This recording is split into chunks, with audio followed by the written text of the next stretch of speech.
fala sobre esse grande amor do nosso Deus. Não há amor maior do que o amor do nosso Deus.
Ele será e Ele completará neste mundo e na nossa vida todas as coisas conforme Ele mesmo planeou, Ele mesmo nos prometeu. E agora sim, queria convidá-lo a ficar de pé outra vez. E vamos cantar isso, dizer: Senhor, eu espero ansioso a Tua volta. Nós temos pensado sobre isso, temos meditado na palavra do Senhor sobre isso, sobre a volta de Jesus. Esperamos esse grande dia. Será que esperamos esse grande dia? Será que temos nos preparado para isso? Será que temos vivido nessa perspectiva? Vamos cantar e refletir nesta letra e naquilo que temos pensado ao longo dos últimos domingos.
Porque o Senhor é este que é o início e o fim, o alfa e o ômega.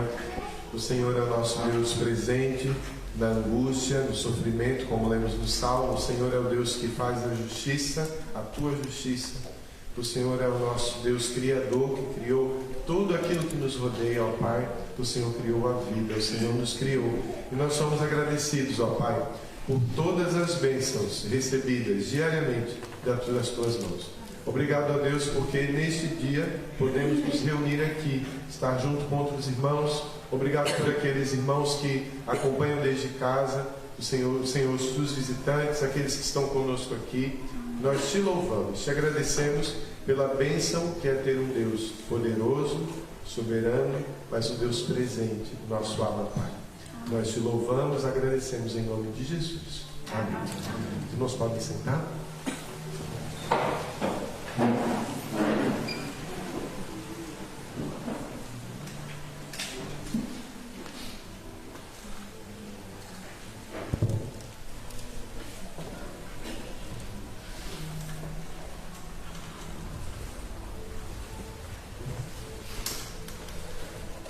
Quero convidar-vos à leitura da palavra de Deus. Sabem aonde?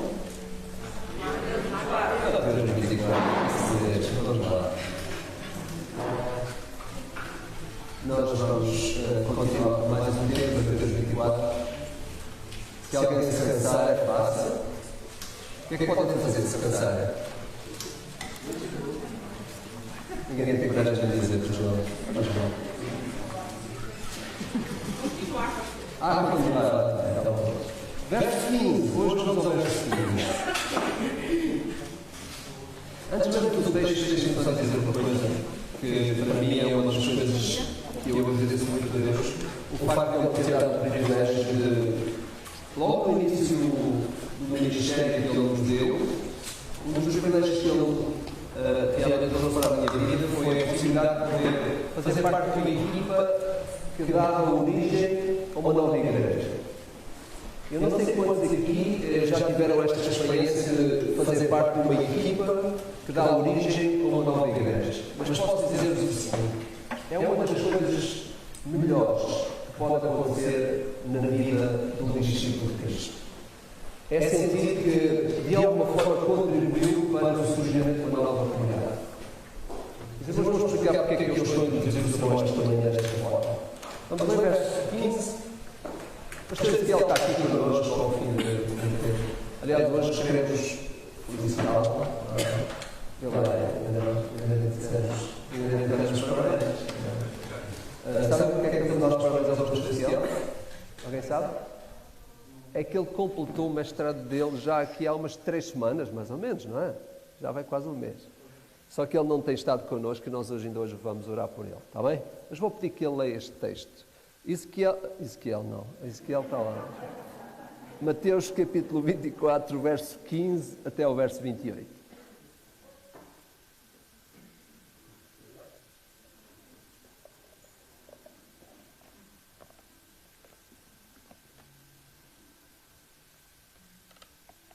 Quando, pois, virdes o abominável da desolação de que falou o profeta Daniel no lugar santo, quem lê, entenda.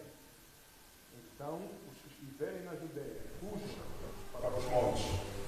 Quem estiver sobre o eirado, não deixa a tirar da casa alguma coisa. E quem estiver no campo, não volte atrás para buscar a sua capa. Ai dos que estiverem grávidas. Ai das que estiverem grávidas e das que amamentarem naqueles dias. Orai para que a vossa fuga não se dê no inverno, nem no sábado. Porque nesse tempo haverá grande tribulação, como desde o princípio do mundo até agora não tem havido e nem haverá jamais. Não tivessem aqueles dias sido abreviados, ninguém seria salvo. Mas por causa dos escolhidos, tais dias serão abreviados. Então, se alguém vos disser, eis aqui o Cristo, ou ei-lo ali, não acrediteis. Porque surgirão falsos cristos e falsos profetas, operando grandes sinais e prodígios para enganar, se possível, os eleitos. Vede que vos tenho perdido. Obrigado.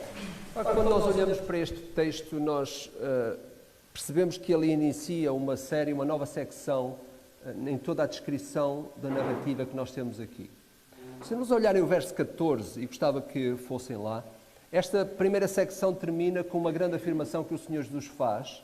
Aliás, ele faz duas afirmações. Verso 14 diz: e será pregado este Evangelho do Reino por todo o mundo, para testemunho a todas as nações, então virá o fim. E no verso 13 ele diz: aquele, porém, que perseverar até ao fim, será salvo.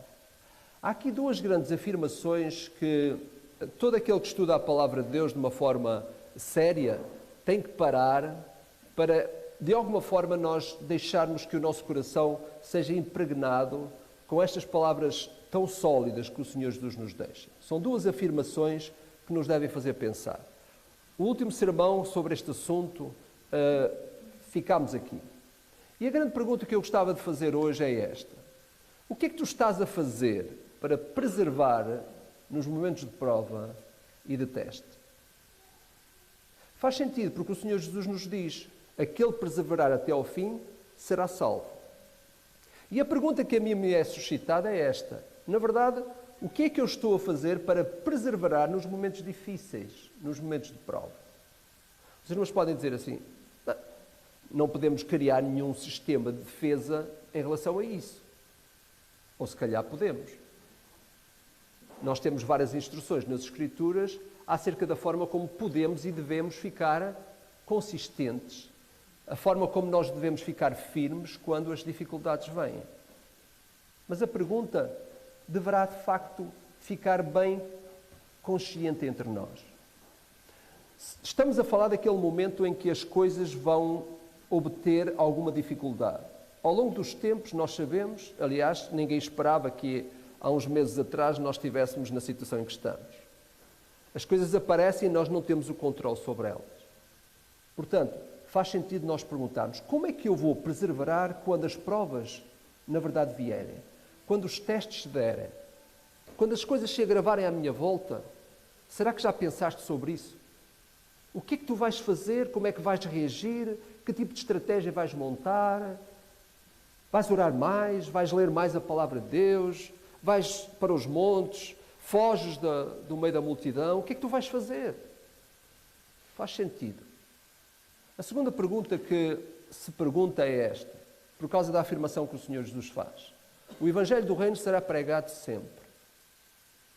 Sabem que no século XIX o cristianismo cresceu mais que nos 18 séculos anteriores. E de alguma forma o Evangelho tem vindo a crescer, embora não nos pareça. Deus está a fazer uma grande obra nos sítios mais escondidos. Por isso a pergunta faz sentido: que contributo pessoal tens dado ao anúncio do Evangelho de Cristo? Como é que tu tens sentido parte desta tarefa, alinhado pelaquilo que é a afirmação do Senhor Jesus de que o Evangelho será pregado em todo o mundo antes que o fim venha? E a minha pergunta é esta: que contributo tu pessoalmente estás a dar? Tu podes dizer: pastor, eu sou uma pessoa fiel aos cultos da igreja. Eu não estou a dizer isso. Jesus, certamente, ao dizer que o Evangelho tinha que ser pregado em todo o mundo, ele não estava a dizer, nem sequer, neste caso, a dimensionar o número de pessoas que entrava lá no templo em Jerusalém para fazer aquilo que era o seu culto a Deus. Como hoje o mesmo não acontece. A grande questão é: que estratégia tu tens? Tu dizes que o Evangelho deve chegar a todo o mundo. Se dizes e concordas que, na verdade, a boa nova do Evangelho que chegou aos nossos corações, chegou até nós em alguma altura da nossa história, deve chegar também a outros, a grande pergunta que se coloca é: qual é o teu contributo para isso? Reparem, todos gostam de C.S. Lewis. Quem é que não gosta? Ou melhor, quem gosta? Muita gente gosta. Vocês acham que não vão gostar é da frase que está aqui, que é dele. Ele diz: de todos os homens maus, os maus religiosos são os piores. Eu acho que isto dá uma volta no estômago que nem apetece almoçar hoje, não é? Realmente, a grande pergunta que se coloca é esta. De facto, eu, pessoalmente, cada um de nós, somos pessoas que estamos de alguma forma a contribuir para o bem-estar no mundo. E o bem-estar não é nós fazermos muitas coisas. O bem-estar é nós fazermos aquilo que na verdade Deus nos pede. O melhor bem-estar que nós podemos dar às pessoas é falar-lhes da esperança. Sabem, esta semana tenho estado a pensar um pouco, acho que é por causa do vírus. O vírus faz-nos pensar, não faz? Ou não? Não? Vocês não têm pensado mais? Não me digam, eu tenho. Estava a pensar esta semana acerca do futuro. Nós estamos quase a chegar ao fim de 5 anos da nossa presença cá. Não sei se já repararam, mas os meus cabelos estão mais brancos, vocês, pelo menos isso vocês devem ter reparado. Não é? E eu gostava de pensar qual será a próxima etapa. E tenho estado a pensar e a orar sobre isso. E sabem uma coisa? Uma das coisas que eu acho que o mundo vai precisar nos próximos tempos, e aquilo que já está a precisar agora, é esperança. Até nós próprios precisamos de esperança. É por isso que eu vos encorajo a ler o Apocalipse. Façam leituras no Apocalipse. Façam leituras de tudo aquilo que tem a ver com essa volta de Cristo, como afirmámos no domingo passado. Eu encontro esperança nas palavras que eu não conheço nas Escrituras, o que eu acho incrível. Cada vez que eu leio o Apocalipse, eu cada vez percebo menos dele. Mas cada vez tenho mais esperança naquilo que é a mensagem do Apocalipse. A sério.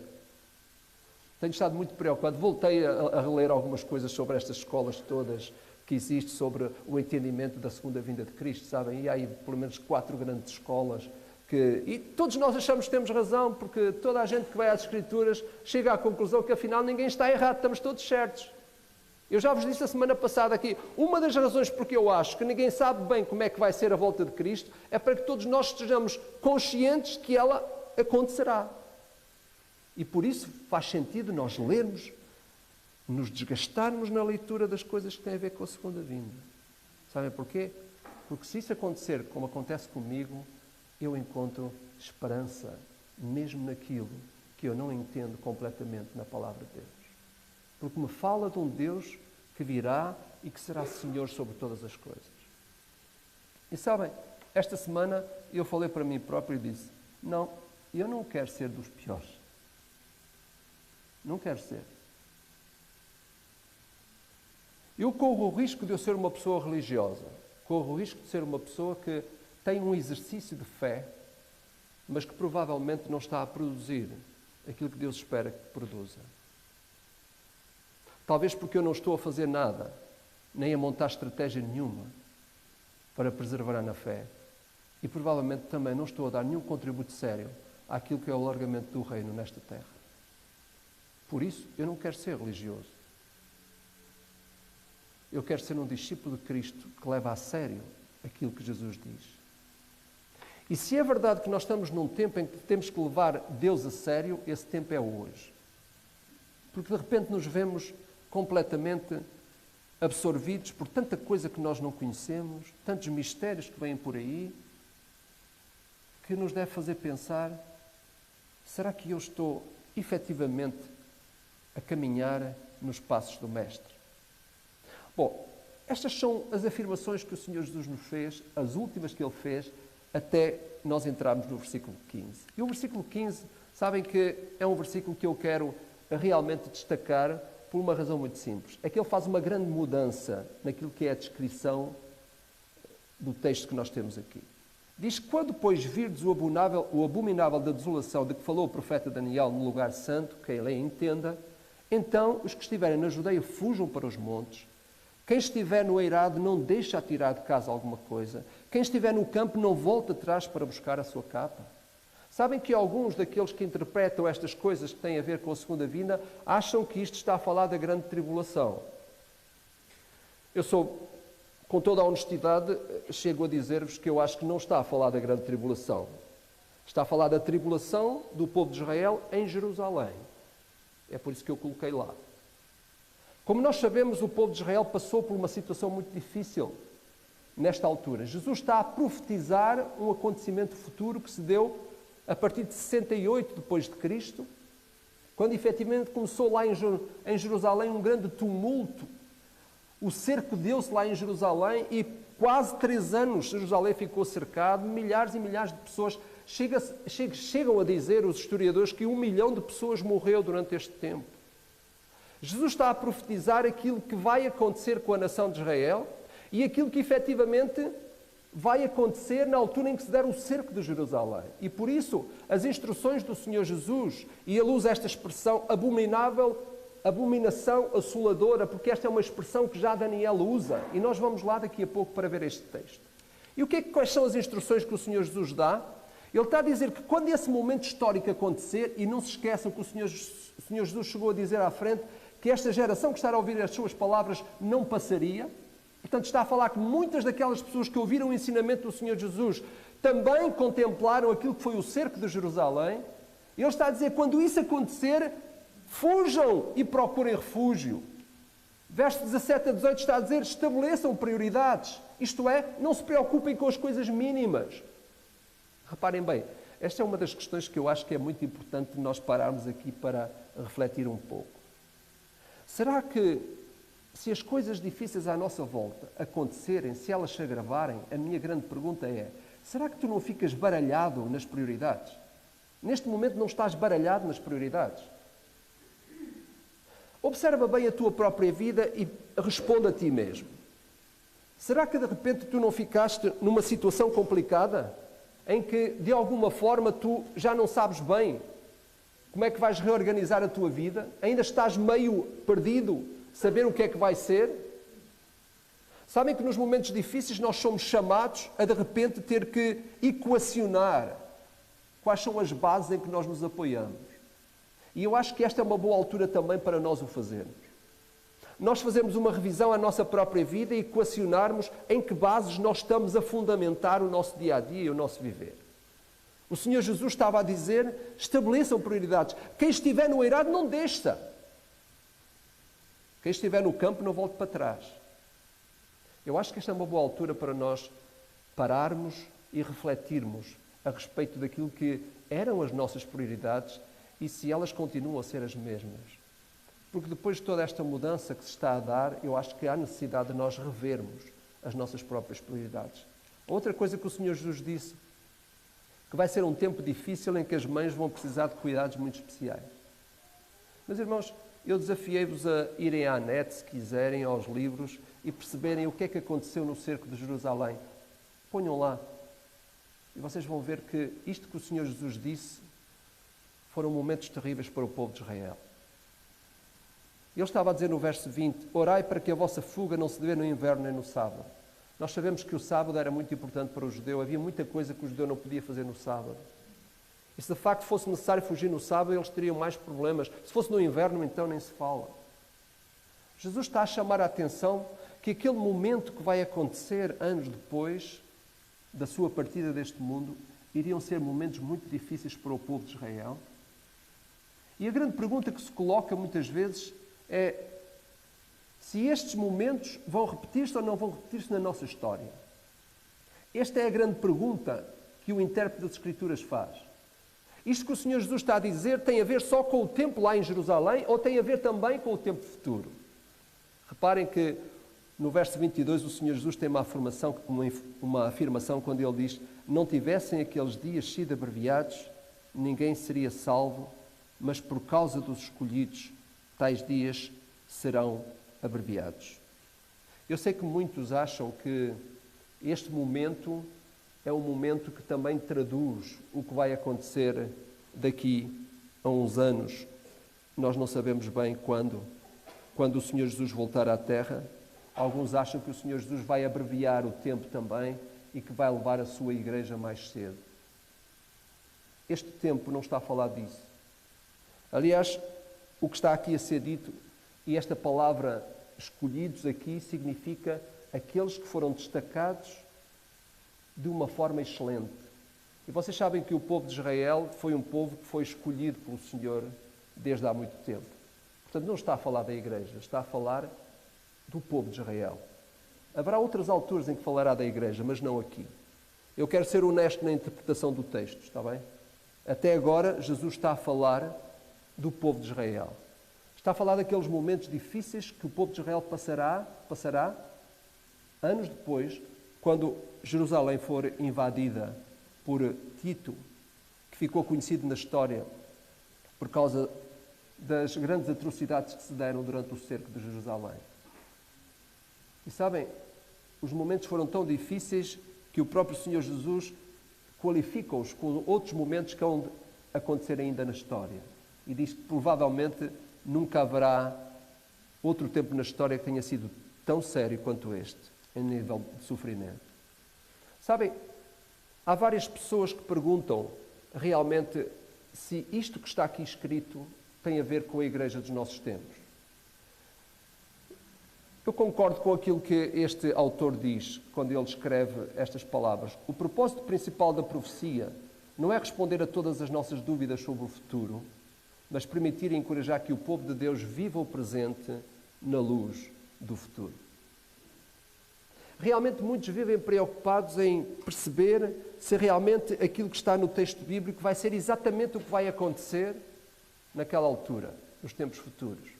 Mas sabem, a grande preocupação das Escrituras é responder para que o nosso próprio espírito seja encorajado para viver no presente à luz do que vai acontecer no futuro.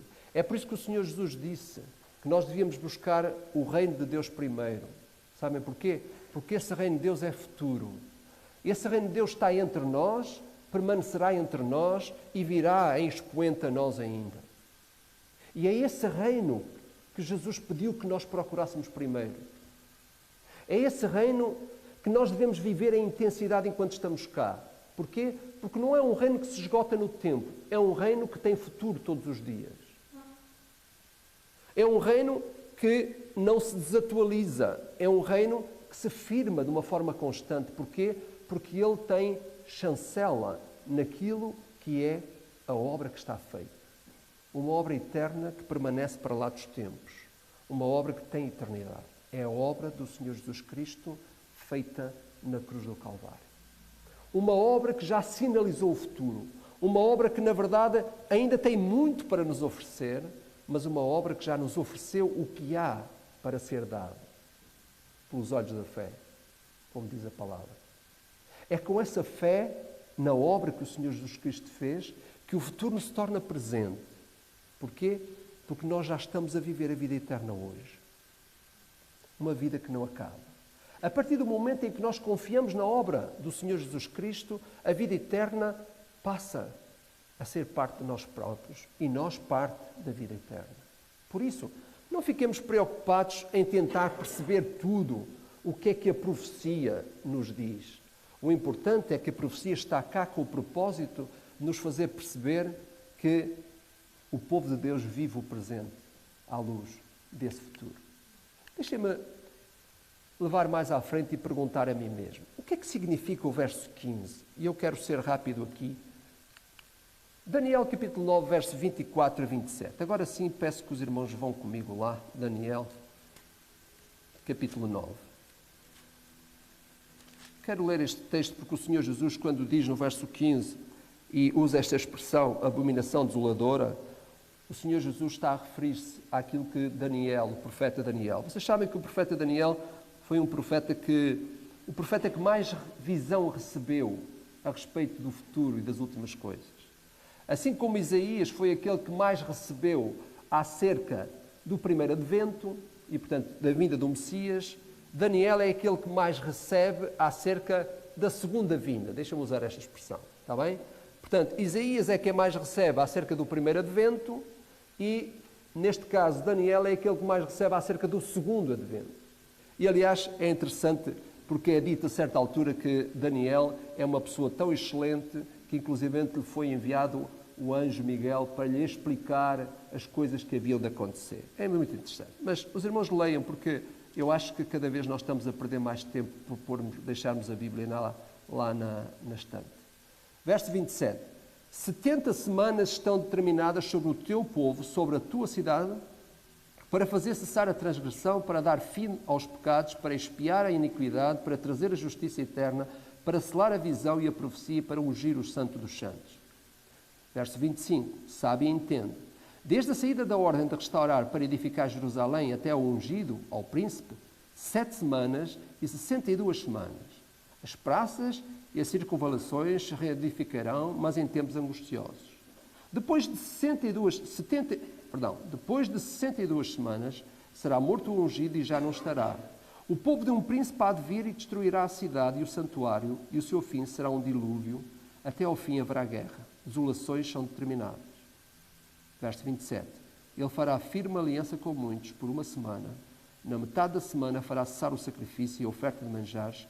Sobre a asa das abominações virá o assolador, até que a destruição que está determinada se derrame sobre ele. Entendemos alguma coisa do que está aqui? Está difícil, não está? O que é que o Senhor Jesus queria dizer quando ele citou o profeta Daniel? Vamos olhar para este versículo outra vez, o verso 24, e não vamos dar neste momento muita atenção aos versos seguintes. Leiam comigo. 70 semanas estão decretadas sobre o teu povo e sobre a tua santa cidade, para fazer cessar a transgressão, para dar fim aos pecados e para expiar a iniquidade, para trazer a justiça eterna, selar a visão e a profecia e para ungir o Santíssimo. Se repararem, o Senhor Jesus está a explicar que há ali 6 promessas que são feitas. Elas vão aparecer sublinhadas. Primeira, cessar a transgressão, para dar fim aos pecados e para expiar a iniquidade. O Senhor Jesus, quando veio, Ele veio para fazer isto.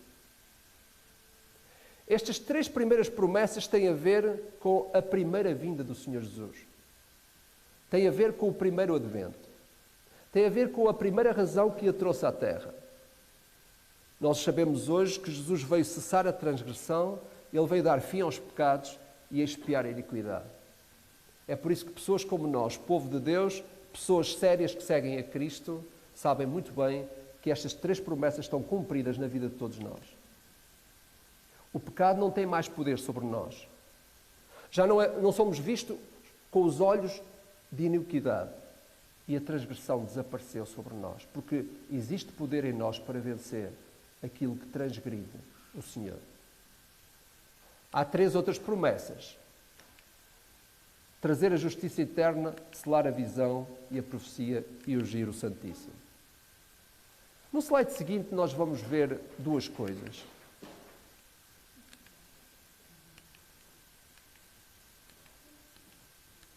A primeira vinda de Cristo fez as 3 primeiras promessas, cumpriu-as por inteiro.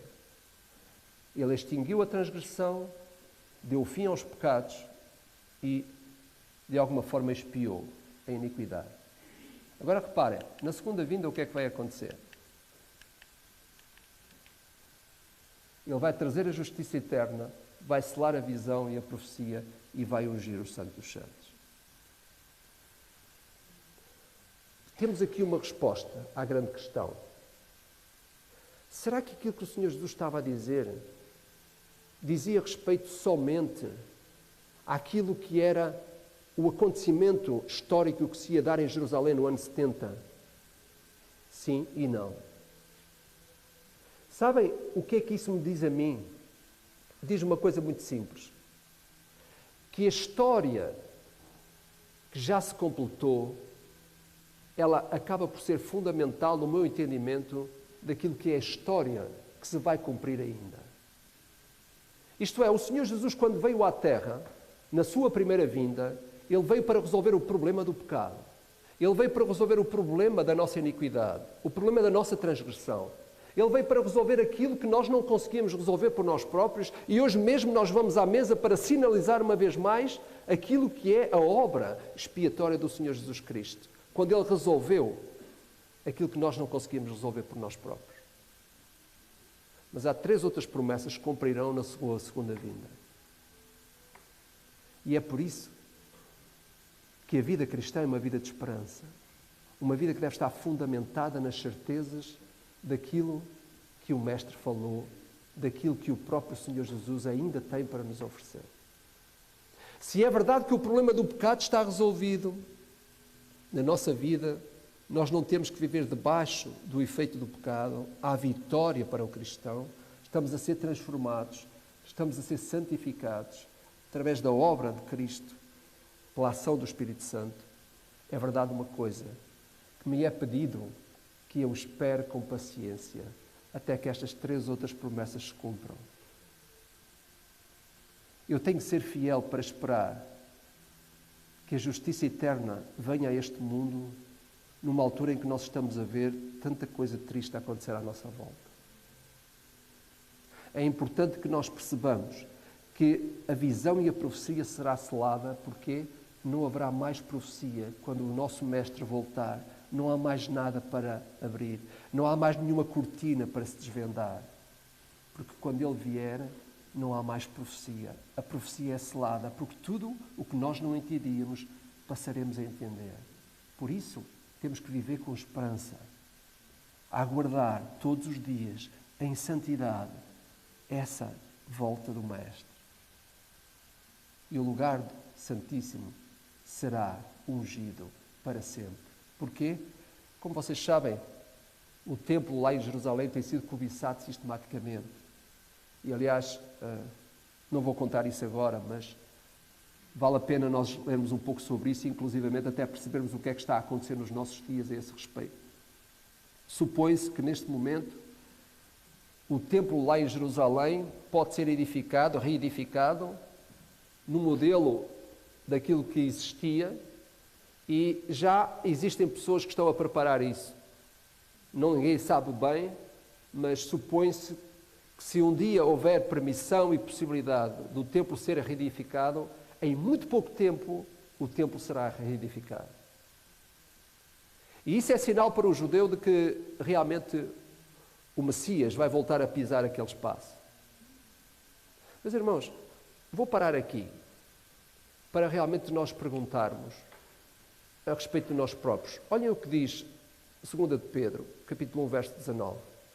Assim temos ainda mais firme a palavra profética, e fazeis bem em estar atentos a ela, pois é como que uma candeia que ilumina o lugar escuro, até que o dia amanheça e a luz da estrela da manhã brilha no vosso coração.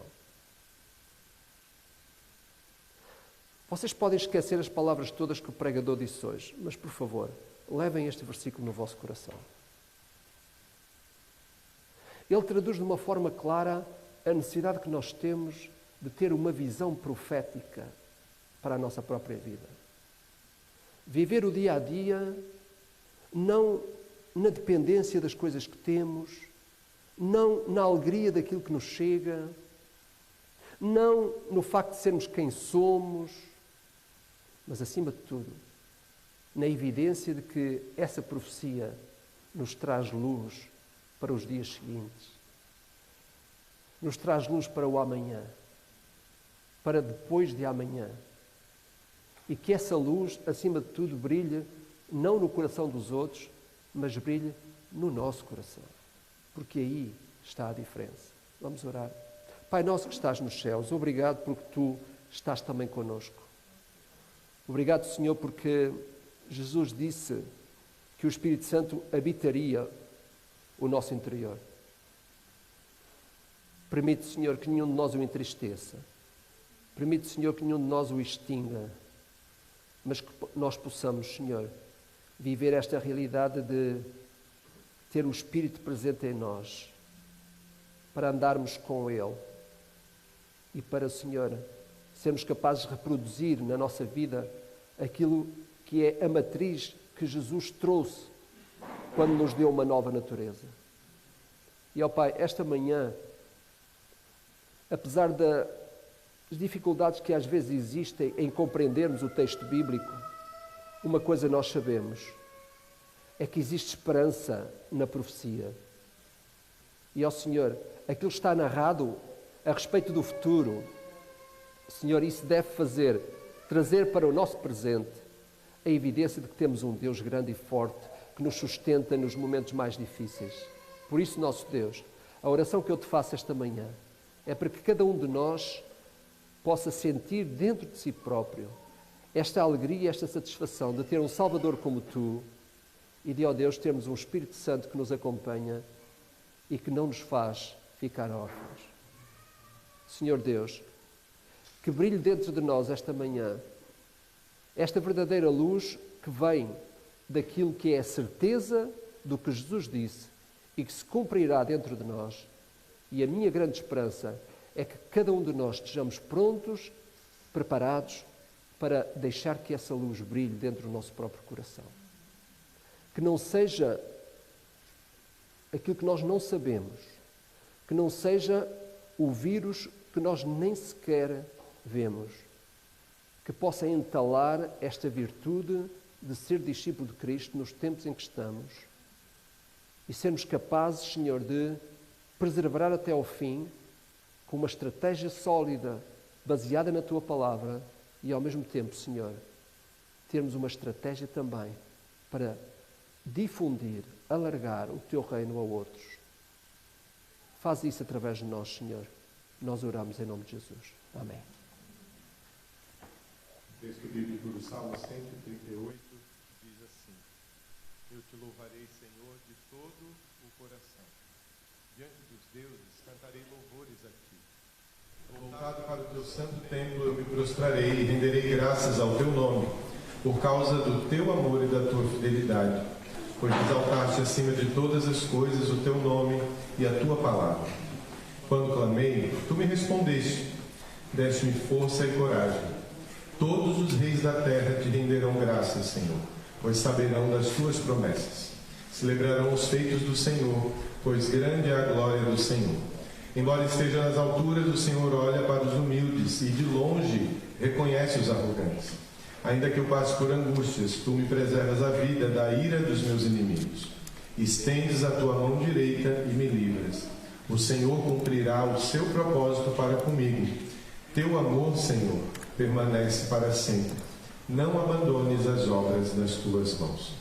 Em resposta a este grande amor, em resposta a tudo aquilo que o Senhor provê para a nossa vida, nós vamos cantar e vamos dizer: Senhor, tudo ó Cristo a ti entrego.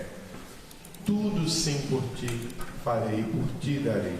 Resoluto por isso, eu vou entregar tudo aquilo que tenho. O tempo agora é de dedicação de dízimos e ofertas, sim, mas vai para além disso, é um tempo de repensar a nossa entrega de vida, entrega dos nossos dons ao Senhor, o nosso talento que o Senhor nos dá para usar não só na sua casa, mas na propagação do Evangelho de Cristo, da boa nova de que Cristo vive, Cristo é real, Cristo transformou o nosso ser. Portanto, agora, enquanto cantamos o hino Tudo Entregarei, nós vamos dedicar ao Senhor os dízimos e ofertas e vamos usar este tempo para reflexão. Senhor, estou dedicando também a minha vida, também os meus dons, também os meus talentos. Chamo a atenção dos irmãos para o arranjo um pouco diferente. A cada estrofe nós vamos ter só um tempinho de espera. Os irmãos esperam por nós e a gente vai conseguir cantar junto.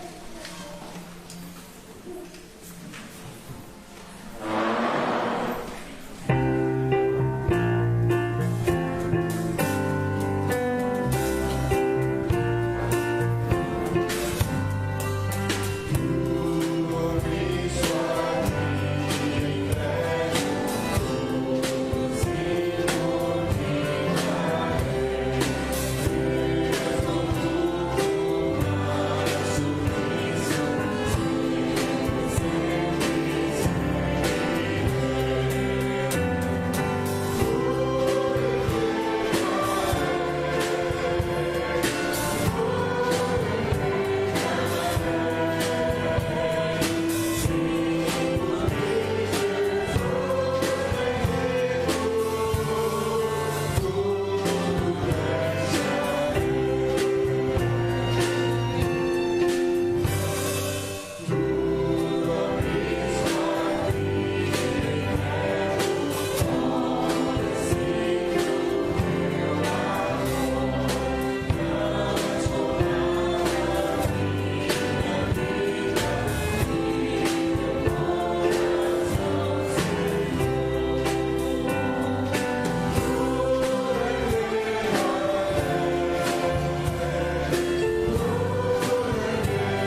agradeça ao Senhor as ofertas.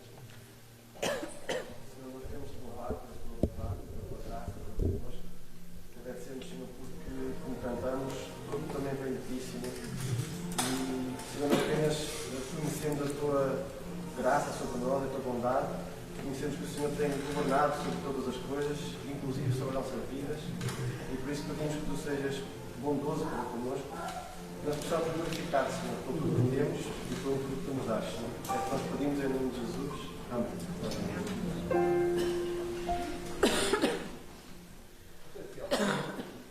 Um abraço e vamos pedir a bênção de Deus sobre ele. Quem é que gostaria de orar por Pastor Ezequiel, agradecer por esta vitória na vida dele? Sabem, há muita gente que tem tirado mestrados aqui e nós nos alegramos com todos.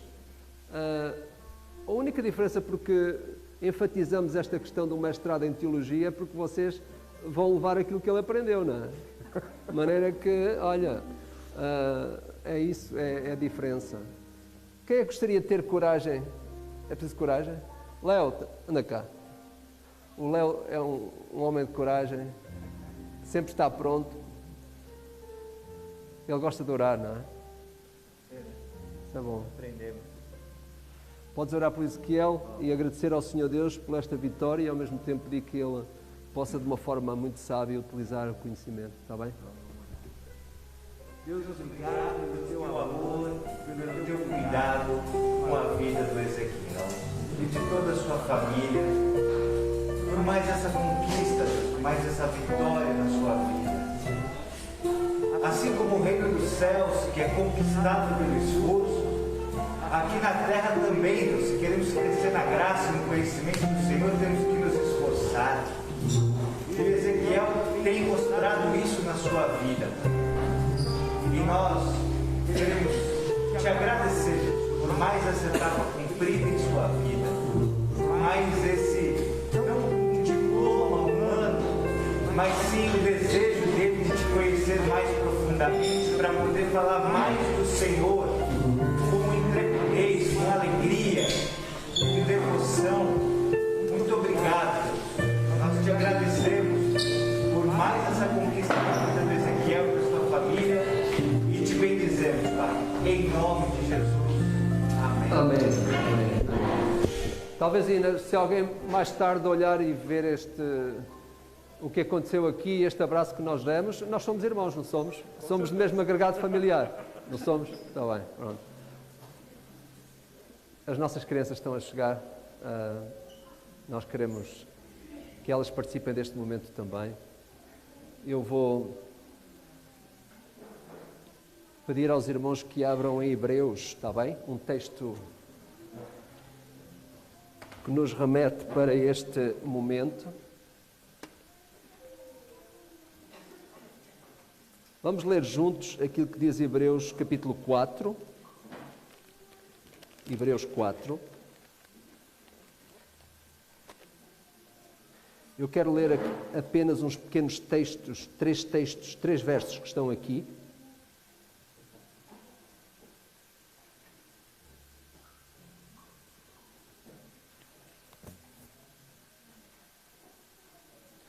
A partir do verso 14.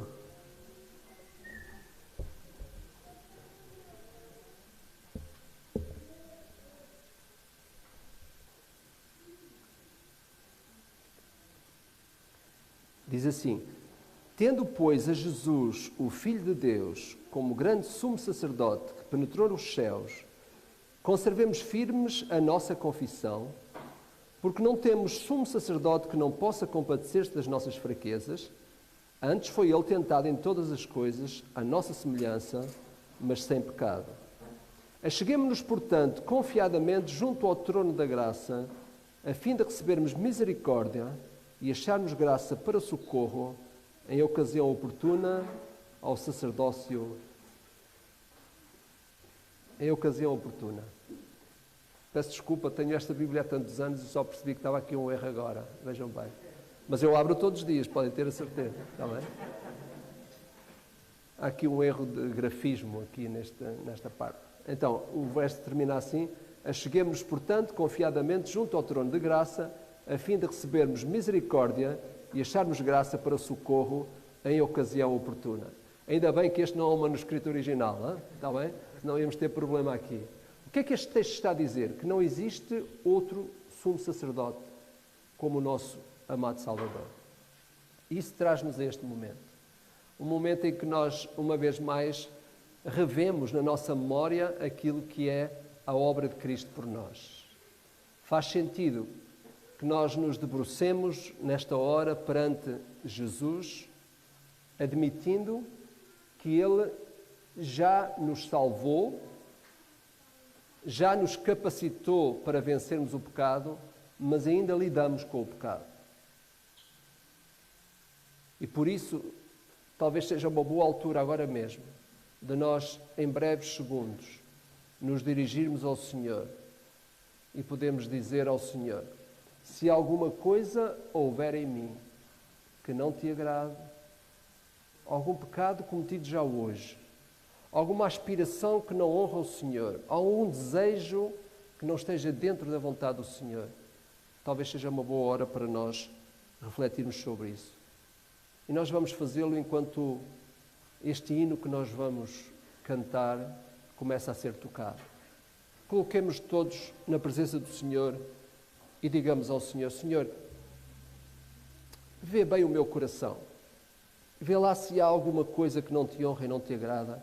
E, por favor, antes que eu tome parte neste memorial, eu peço que tu me limpes. Se houver alguma coisa consciente em nós, que nós saibamos apresentá-lo nesta hora perante o Senhor. Se houver alguma coisa que não está presente, vamos pedir ao Senhor que Ele prescrute, que Ele sonde, para que nós sejamos achados limpos diante do Senhor nesta hora.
Diáconos que nos venham ajudar com a distribuição.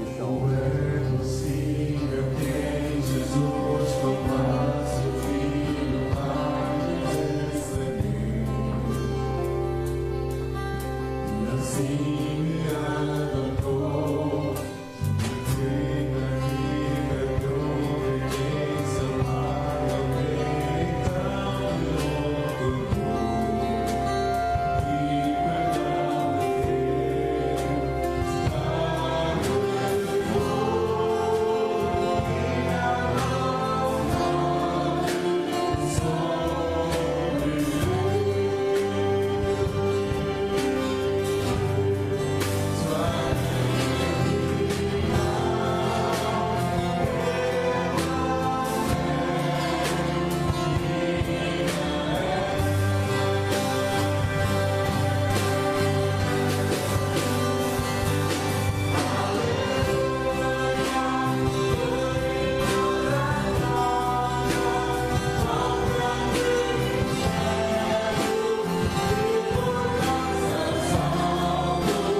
Salvador que nós, nesta hora, queremos recordar, trazer à memória, avivar dentro de nós.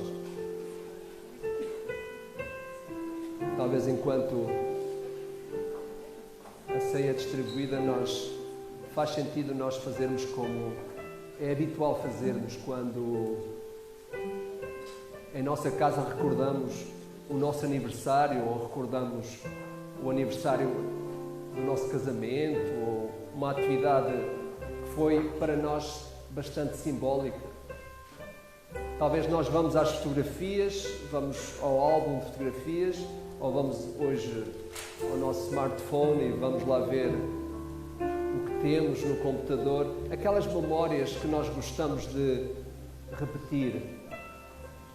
O que nos é pedido quando nós celebramos a ceia do Senhor é que nós vamos ao álbum de fotografias de Jesus e isso venha à nossa memória.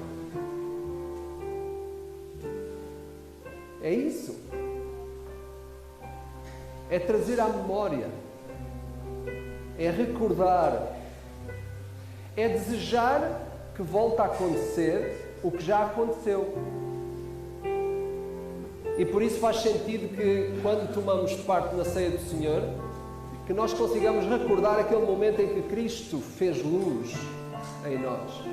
Naquele dia em que nós reconhecemos que éramos pecadores. Pode ter sido há muito tempo atrás, mas isso tem que ser trazido à memória quando celebramos a ceia do Senhor. Aquilo que Cristo fez, a transformação que Ele fez na nossa vida, é isso que está a ser pedido quando nós dizemos que devemos fazer isso em memória dele. Então, traga essa fotografia para o seu pensamento nesta hora. Esse momento em que, efetivamente, Cristo fez diferença na sua vida. Em que você reconheceu que não havia outro Salvador senão Ele. Ou talvez, perante este momento que estamos a viver, talvez tu nunca tenhas entregue a tua vida a Jesus, talvez nunca tenhas achado que precisavas de um Salvador e talvez hoje tu queiras reconhecer isso. Basta dizer a Jesus: Jesus, eu sei que tu vais voltar e eu quero estar preparado para quando tu vieres. Então por isso eu preciso hoje mesmo, aqui nesta hora, dizer a Jesus que preciso de um Salvador como tu. Não há outro que pode salvar. Tu podes achar que sim, mas Deus acha que não. Por isso é que Ele deu o seu Filho. Custou-lhe muito. Vocês imaginem o que é pela primeira vez na história da eternidade Deus o Pai ter ficado separado de Deus o Filho. Nós não sabemos o que é a eternidade. Quase não podemos imaginar, mas isso aconteceu. Por causa dos nossos pecados, Deus o Filho perdeu a comunhão com o Pai pela primeira vez na história da eternidade. Foi por isso que Ele disse: meu Deus, porque me sinto desamparado.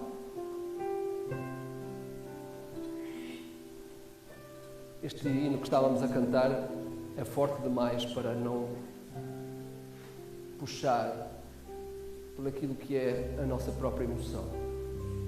Gloriosa troca. Era eu que devia estar lá. Não adianta eu achar que sou santo, porque eu não sou. Se alguém achar que é santo, está aqui esta manhã, está acima de qualquer um de nós. Ou provavelmente está abaixo.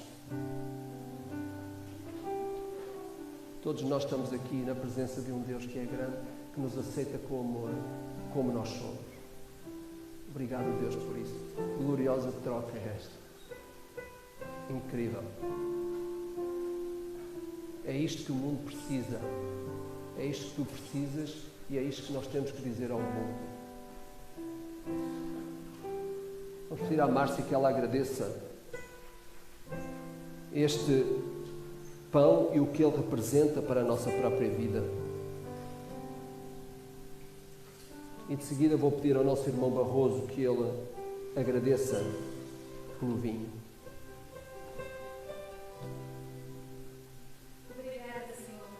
Obrigada porque me enviaste o teu único filho, Senhor Deus, para dar a vida por nós. E por isso, Senhor Deus, nós hoje temos vida. Obrigada pelo corpo que sofreu as nossas dores, pelo corpo que pagou pelo nosso pecado, Senhor Deus.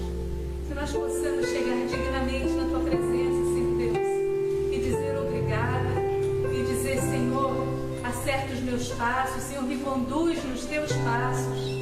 Senhor Deus, toma as nossas vidas, Pai. Que esse seja um tempo, Senhor Deus, de reconciliação, que esse seja um tempo de arrependimento, que esse seja um tempo, Senhor Deus, em que nós nos acertamos diante de Ti, Senhor Deus, e continuamos essa caminhada para a qual o Senhor nos chamou. Abençoa esse alimento, Senhor Deus, abençoa, Pai, que ele vivifique, Senhor Deus, o nosso homem interior, Senhor, que ele possa, Senhor Deus, fazer a sua vida em nós, ó Deus, brilhar, resplandecer, Senhor Deus, que nós sejamos, ó Pai, Teus filhos, Tuas testemunhas, ó Pai, que nós possamos fazer diferença por onde formos, ó Deus, sempre, Senhor Deus, firmes nesse testemunho, Senhor, no nome de Jesus, amém. Pai Santo, Deus Todo-Poderoso, muito obrigado, Senhor, pela Tua morte e vitória no Calvário, Senhor. O que seria de nós, Pai, se não fosse a morte, se não fosse a cruz, Senhor. Obrigado, Senhor, por aquilo que tens feito também nas nossas vidas. Continua, Senhor, connosco e todos nós possamos tomar dignamente estes símbolos, Senhor. Obrigado por eles, em nome de Jesus.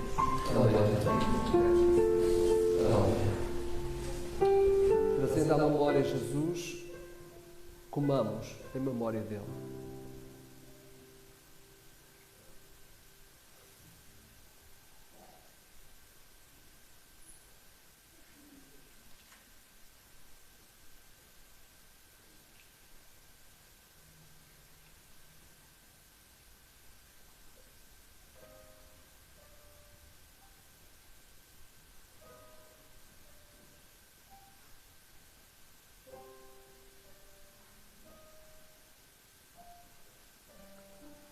Revivendo aquilo que é o benefício do sangue do Senhor Jesus Cristo por nós, bebamos em memória dele.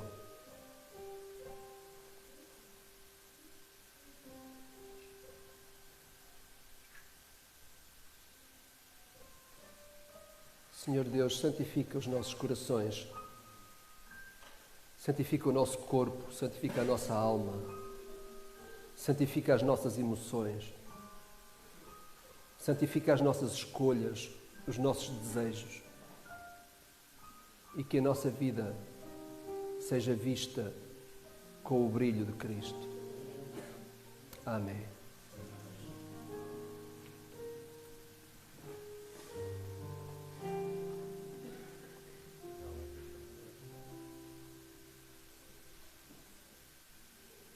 Nós vamos voltar a cantar o canto Acompanhou. Eu creio que tivemos a condição de aprendê-lo no início deste culto. Eu queria convidá-lo então a ficar de pé. Vamos cantar com alegria e com gratidão por esse Jesus que viveu, pagou o nosso preço lá na cruz, mas ressuscitou e pode, por causa do sacrifício que fez e do fato de ter ressuscitado, nos dar vida plena e vida total, totalmente ligada com o Pai. Nós vamos cantar com alegria este cântico que diz: Senhor, a tua santidade é grande, o teu amor é imensurável, mas nos teus braços eu me aconchego.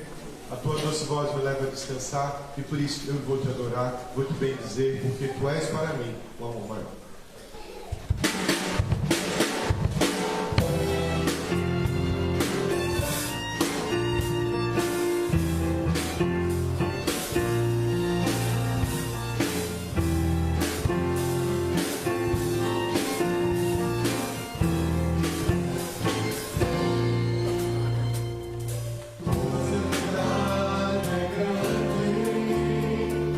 Teu amor imensurável.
que foi lida, que foi exposta e que com certeza alcançou um lugar no nosso coração.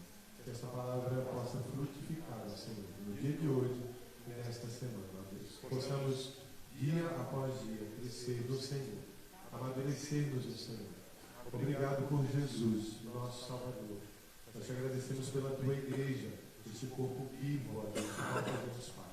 Obrigado, Senhor, porque cada dia mais nós vamos percebendo a importância, a relevância e a necessidade de estarmos juntos, unidos, enquanto igreja, enquanto corpo vivo de Cristo. Deus, dá-nos sabedoria, dá-nos visão, discernimento para entender o nosso tempo, entender o nosso momento, entender o nosso mundo. Ó Pai, e agora nós pedimos que nesta semana que já se iniciou, o Senhor esteja conosco, que o teu amor de Pai esteja conosco, também a presença doce de Jesus e as consolações e a instrução do teu Santo Espírito. Nós te agradecemos, te louvamos, no nome dele, Jesus. Amém. Podem sentar, nós vamos ter um tempo ainda de prelúdio, um tempo de oração, de pós-lúdio, de oração silenciosa, para ainda amadurecer e refletir em tudo aquilo que foi dito, cantado e lido nesta manhã.